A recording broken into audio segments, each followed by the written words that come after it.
بسم اللہ الرحمن الرحیم۔ تم اکثر یہ سوچ کر ڈرتے رہتے ہو کہ جو تم مانگ رہے ہو وہ اگر کسی اور کو مل گیا تو کیا ہوگا، یا جو تمہارے پاس ہے کسی نے چھین لیا تو پھر۔ لیکن تم بھول جاتے ہو تمہاری جانوں اور مال کی حفاظت کا ذمہ تو اللہ تعالیٰ نے لیا ہے۔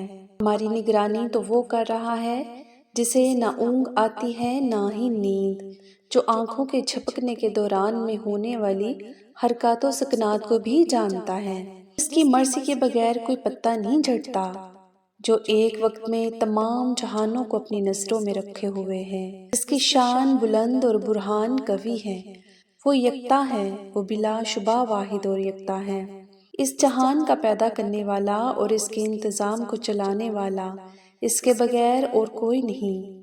وہ زندہ، دانا، قادر اور صاحب اختیار ہے، وہ جو کچھ کرتا ہے اپنے ارادے اور اختیار سے کرتا ہے، اسے کسی قسم کا جبر یا اضطرار نہیں ہوتا۔ یاد کرو وہ قصہ جب حضرت محمد صلی اللہ علیہ وسلم نے مکہ سے مدینہ کی طرف ہجرت کا سوچا تو قریش کے سرداروں نے بھی سوچا کہ اگر آپ صلی اللہ علیہ وسلم مکہ سے نکل گئے تو نہ جانے عرب کے کتنے قبیلوں کو اسلام کی جانب موڑیں گے۔ چنانچہ انہوں نے آپ صلی اللہ علیہ وسلم کے قتل کا منصوبہ بنایا۔ آپ صلی اللہ علیہ وسلم حضرت علی رضی اللہ عنہ کو اپنے بستر پر سلا کر اللہ کے حکم سے مدینے کی طرف ہجرت کر گئے، راستے میں غار میں پناہ لی۔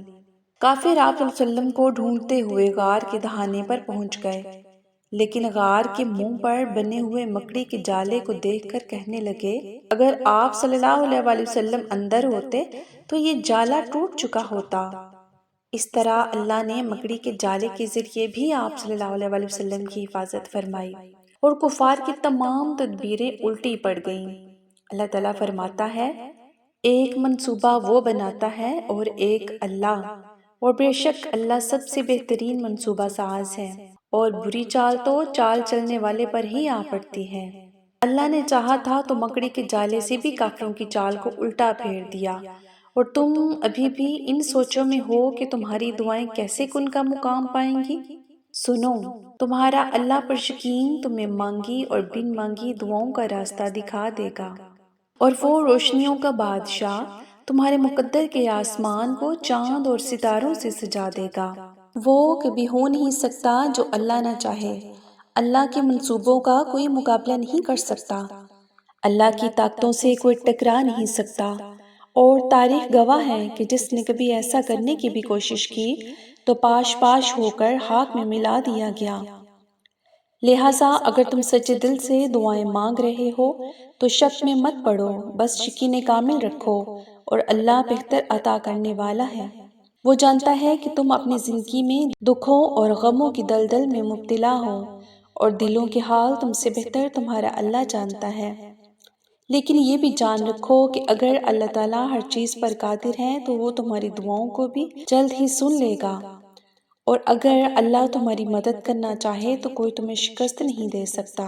ہمارا توکل پرندوں جیسا ہونا چاہیے کہ انہیں یہ نہیں پتا ہوتا کہ ان کا رزق کیسے آنا ہے، لیکن انہیں اتنا ضرور یقین ہوتا ہے کہ ان کا رزق آنا ہے۔